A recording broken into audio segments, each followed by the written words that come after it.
Olá, uma boa tarde. A revista Outras Economias destaca na sua 8ª edição o tema da dívida.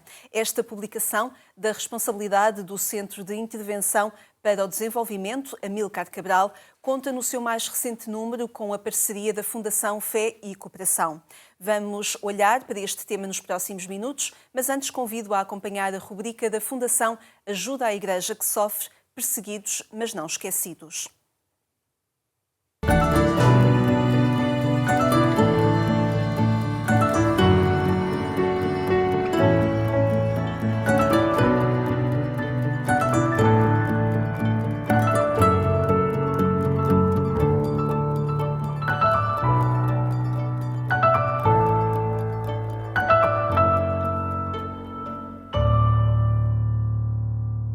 Orla Tracy tinha um sonho. Ela queria ter uma família, mas Deus andava a desassossegar a sua consciência, até que ela tomou uma decisão radical.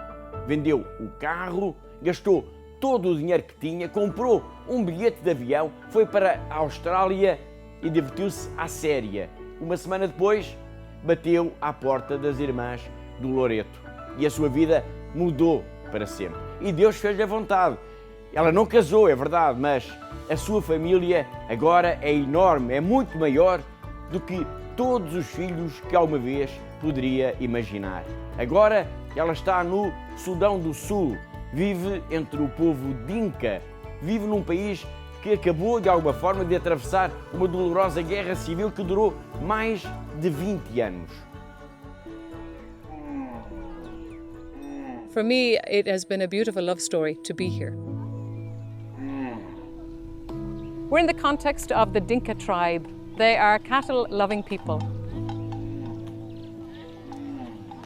In some of our communities, cows are more precious to us than our girls. Our congregation would have a particular charism towards education and towards the ministry with young women. So we were invited for a girls' boarding secondary school, where we came into a land that had just ended a civil war for over 20 years. Education was a huge priority because there was a sense of trying to raise the dignity of people,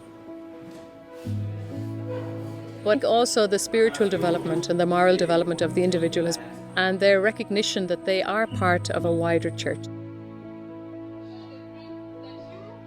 I had never wanted to be a missionary, and I really wanted to have a family as well. But the desire for God and for religious life was greater.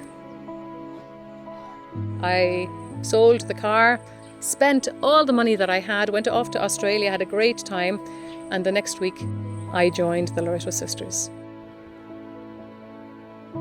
And I'm happy to say that that passion and desire for God and for Jesus is as strong today as ever. And I think part of it is because the reality of where we live. That's been a very important part for us, that people see us as religious people who have come to evangelize, not as NGOs. Whenever there's a war, the NGOs will be evacuating their staff. We are with the people. If the people are here, we are here.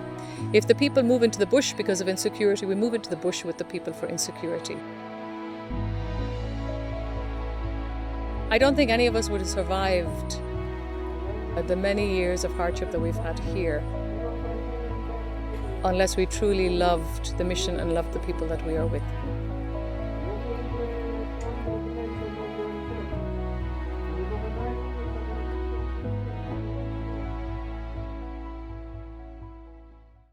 Há pessoas assim como Orla Tracy, desconcertantes, generosas, afáveis. Mas se pensarmos bem, não há tantas pessoas assim, capazes de deixar tudo e ir viver para o meio de um povo de pastores. Não deve ser fácil o trabalho desta irmã, mas ela está feliz. O povo Dinka escolheu-a, adotou-a, agora é a sua família. A igreja é assim, chega aos lugares, por mais inóspitos que sejam, e fica. Essa é a verdadeira missão, estar com as pessoas. Uma missão que só é possível graças a mulheres extraordinárias como Orla Tracy, que um dia bateu à porta das Irmãs do Loreto para começar uma vida nova.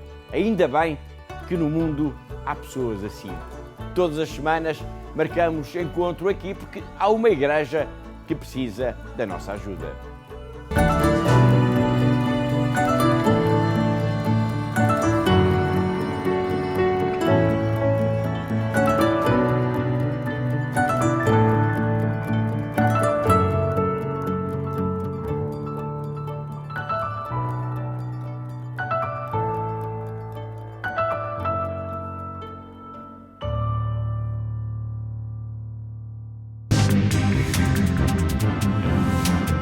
Equipas jovens de Nossa Senhora reuniram 1.400 pessoas para lhes dizer que uma só coisa é necessária. O Centro de Congressos de Lisboa voltou a acolher mais uma edição do Faith Night Out, um encontro onde convidados partilham a sua experiência de vida diante de uma sala que esgota sempre. A ousadia parte, todos os anos, das equipas jovens de Nossa Senhora que desta vez escolheram o tema Uma só coisa é necessária. E aquilo que nós pensámos foi, sendo uma equipa composta maioritariamente por jovens, depois temos ainda um casal e um padre, fizemos ali um brainstorming de o que é que preocupa os jovens hoje em dia e o que é que são as coisas que nos inquietam no dia a dia, e realmente chegámos à conclusão de que na nossa vida, na nossa correria, tem de ser uma só coisa é necessária, não pode ser... Claro que há muitas coisas que são necessárias, a nossa família, os nossos amigos, as nossas preocupações do dia-a-dia, mas então, por que não juntar isso tudo e que o tema base seja que uma só coisa é necessária mesmo na nossa vida. E porque uma só coisa é necessária, pelo palco iam passando diversas abordagens de vida, assumidamente católicas ou nem tanto, mas focadas no essencial que devemos identificar para orientar a vida. E a resposta foi chegando através dos 8 convidados que traziam experiências tão diversas quanto ser ministro, fazer maratonas ou ser bispo. Na fé, uma só coisa basta, não é? O que o Jesus diz é Ele próprio. E, portanto, acho que nos tempos que correm vale a pena anunciar o parar, o silenciar e o encontrar-se com Deus Nosso Senhor. Creio que isso são sempre grandes desafios, ainda mais neste ritmo avassalador que a nossa sociedade tem, porque muita gente perde o sentido da vida perante este ritmo que é quase mortífero, e creio que este tema será muito apropriado para os nossos dias.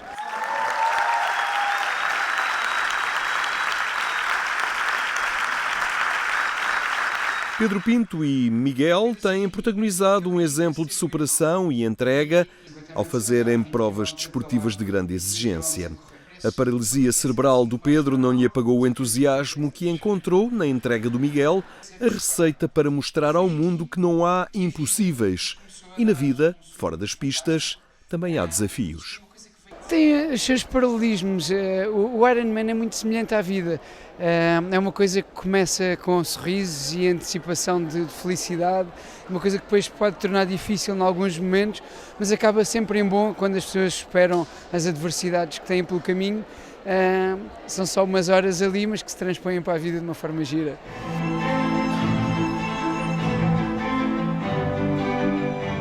Os 2 irmãos, que têm dado uma visibilidade especial às causas da inclusão e da Associação de Paralisia Cerebral de Lisboa, têm partilhado o rigor, mas também a satisfação de diversas provas de resistência.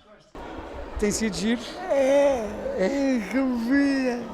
Em Sevilha fizemos agora a maratona, ele ficou todo contente. E acaba por ser uma forma gira de elevar a inclusão de uma forma positiva e de que se fale da Associação de Paralisia Cerebral de Lisboa. E, portanto, é um bocadinho esta a missão que, apesar de ter uma face desportiva, a face desportiva serve para dar megafone à face social do projeto. E começaria então pela responsabilidade de dizer sim. Este Faith Night Out contou também com a presença da Ministra da Justiça. Veio como Rita Júdice, a mulher que no dia-a-dia tem de lidar com a responsabilidade. O desafio que me foi lançado foi exatamente falar sobre a responsabilidade e que na responsabilidade só uma só coisa é necessária e que é bastante difícil, porque a responsabilidade é uma palavra complexa e que desafia nos desafia muito. Eu venho falar de um tom um bocadinho mais pessoal, que é uma coisa que eu não costumo fazer e que não gosto muito de fazer na minha vida pública, mas vou dar um toque mais pessoal e falar um pouco mais dos desafios que eu senti na minha vida, do percurso que fiz e como a responsabilidade nos interpela, e a mim em particular, na minha ação política. Por isso vou falar de como no caminho todos os desafios que vamos sentindo, por vezes não sabemos porque nos acontecem, mas no final tudo faz um pouco de sentido. Apoiamos mutuamente ao longo desta vida, toda a nossa vida. A capacidade de dizer sim é muitas vezes aceitar circunstâncias difíceis, mas quem tem fé tem outra capacidade e também o dever acrescido de o fazer. Eu acho que os cristãos têm se calhar mais facilidade ou compreendem melhor o dizer sim em circunstâncias que nem sempre são as mais fáceis e por isso abraçar uma vida política, principalmente neste contexto que hoje em dia vivemos, dizer sim é difícil e por isso é importante dizer sim. É bom que os cristãos também o possam fazer, como todos, mas esta vida de entrega, de procurar melhorar a vida dos outros e ter impacto na vida dos outros, que é no fundo o que me move, no meu caso em concreto, é muito importante. Esta edição do Fate Night Out contou ainda com um momento de teatro musical, A Cabeça do Simão.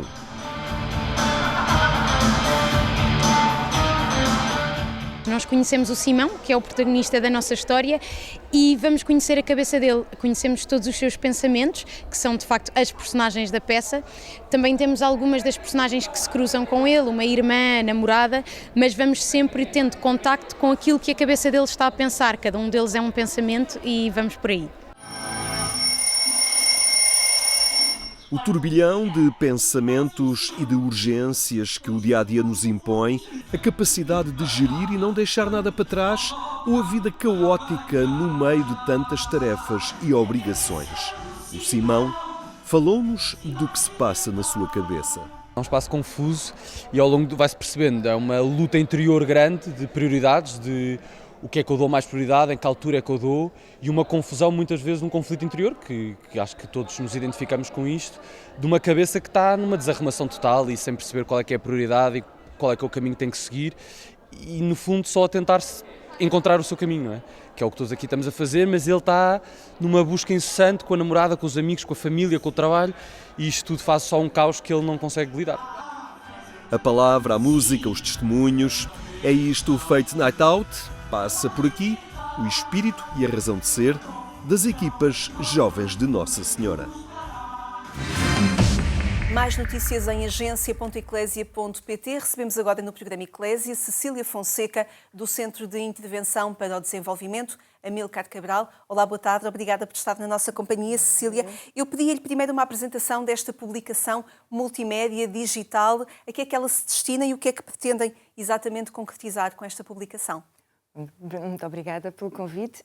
A Outras Economias é uma publicação, como dizia, digital, que nasce de duas vertentes do trabalho do SIDAC, que é o Centro de Intervenção para o Desenvolvimento Amílcar Cabral, que tem a ver com a informação e com a justiça económica. A gênese do SIDAC é precisamente, ainda na ditadura, de trazer informação para que a cidadania, os cidadãos e as cidadãs se mobilizem face às injustiças que veem e com as quais convivemos, e a qual mais tarde se vem a juntar a questão do comércio justo e da solidariedade através da economia, que é uma das dimensões essenciais na solidariedade internacional e na cooperação e que de alguma forma foi sendo esbatida e esquecida. A Outras Economias pretende assim trazer a cada 4 meses, é um bocadinho exigente, um tema e olhá-lo de um ponto de vista económico, de um ponto de vista crítico.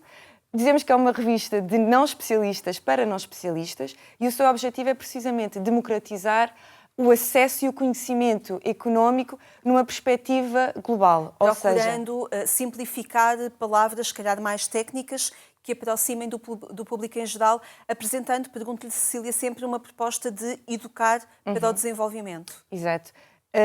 Diria que mais do que simplificar é tentar trazer instrumentos de leitura do tema através de várias perspectivas. Procuramos em especial trazer perspectivas do Sul global e nesse sentido tentar perceber que qualquer tema, seja a saúde, seja a dívida neste caso ou a agricultura, ela está sempre numa relação com o outro e com a outra. Quando fala do Sul global, refere-se aqui exatamente aos países que se situam nesta relação Norte-Sul? Exato. Países, comunidades, existem bolsas de Sul global, no Norte global, portanto, as comunidades que de alguma forma são oprimidas, que são exploradas e que não têm uma palavra a dizer sobre as suas trajetórias de desenvolvimento. E de que forma é que podemos olhar para este caminho que a publicação Outras Economias tem feito em relação aos temas? Falámos que esta última publicação tem o tema da dívida, mas que caminho é que foram fazendo, até porque as temáticas podem ter diferentes caminhos quando se procura abordar as relações económicas?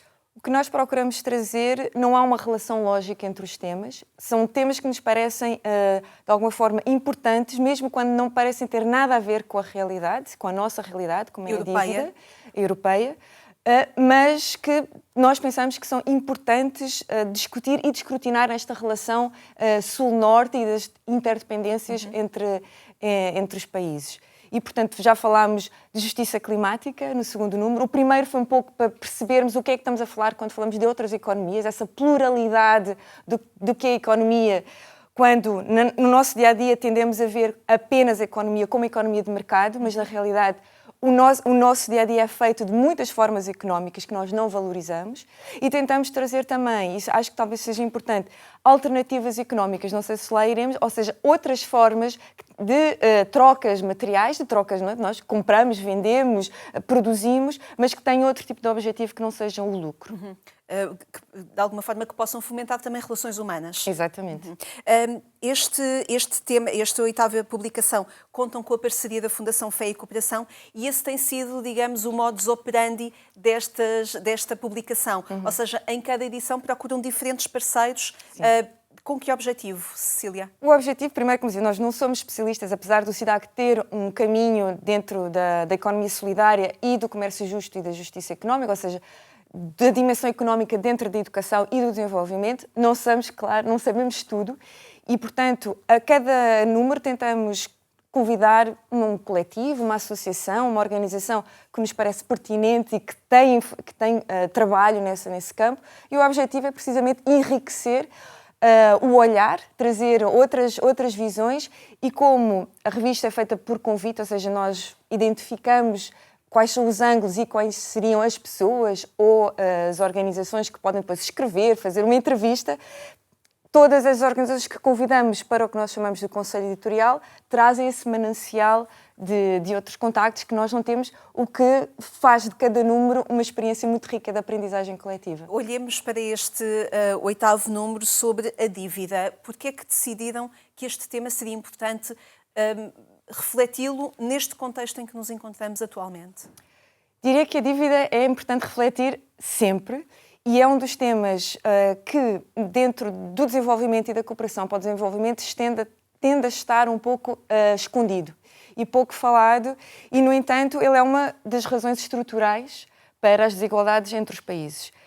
É um tema muito complexo, muito críptico do ponto de vista da macroeconomia e, portanto, para nós também foi algo a dizer como é que a gente consegue trazer alguns instrumentos para que qualquer pessoa se possa apropriar desta temática, mas parece-nos essencial perceber que quando falamos de pobreza, quando falamos de falta de acesso à economia, à saúde, à educação dos países do sul global, ou também em Portugal já passou por uma crise de dívida muito recentemente, sim.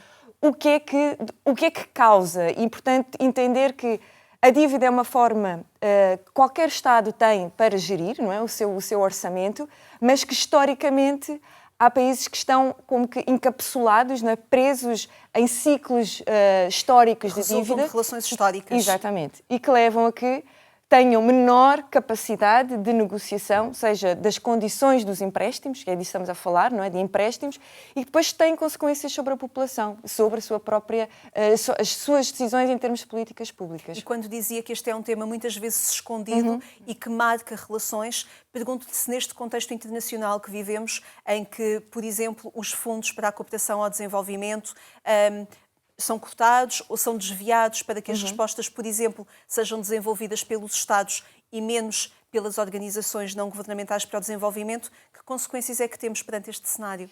É um cruzamento, diria, fatal. Não é?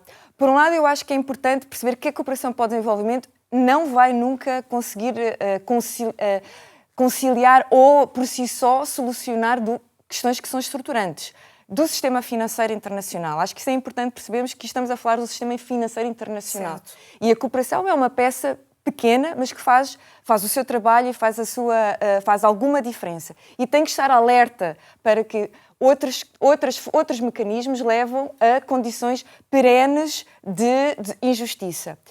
O facto de haver cada vez menos financiamento público, em especial para a cooperação para o desenvolvimento, enfraquece ainda mais essas possibilidades. Portanto, quando a solidariedade internacional, que de alguma forma está relacionada com essa distribuição, a cooperação e os fundos são o que todos os contribuintes, as contribuintes em Portugal, na Europa, dão para a solidariedade com outros povos, quando isso é coartado, as possibilidades de ação das organizações diminuem e podem até desaparecer. E estamos a limitar o sonho das pessoas em contextos desenvolvidos com menores capacidades, mas estamos também, de alguma forma, a criar uma sociedade com menos noção do outro. Exatamente.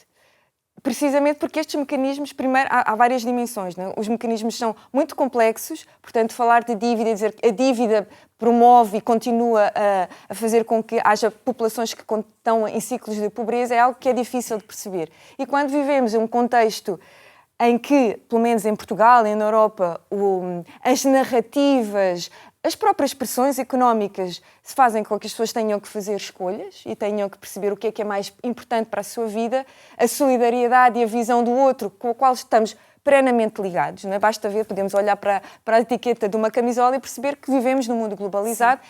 Essa perspectiva mais longínqua torna-se quase invisível e, portanto, eu acho que ela aparece em momentos de crise ou momentos de crise humanitária. Penso que em Portugal isso é muito presente. As pessoas, há uma crise humanitária e mobilizam-se. Seja em Portugal, como vimos agora com as tempestades, mas também com o exterior. Mas nós estamos a falar de questões estruturantes, que não são conjecturais, elas estão história, não é? E, portanto, agir sobre essas raízes mais estruturais é efetivamente mais difícil, e difícil de comunicar e difícil de agir sobre. Daí a importância da educação para o desenvolvimento. Exatamente. Que o próprio SEDAC procura concretizar. Nós continuaríamos a folhear esta revista, mesmo sendo uma revista digital e multimédia. Convidamos as pessoas que possam aparecer hoje ao final da tarde, concretamente na Sala Estúdio Valentim de Barros, nos Jardins do Bombarde, na Rua Gomes Freire, onde será apresentada esta publicação mais tarde. Cecília Fonseca, obrigada por ter estado aqui no nosso programa a dar-nos conta destas temáticas e deste vosso trabalho. Muitíssimo obrigada. Obrigada eu, em nome da SEDAC. Obrigada.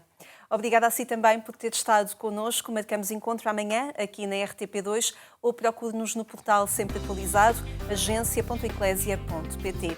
Desejamos-lhe uma excelente tarde e amanhã, se Deus quiser.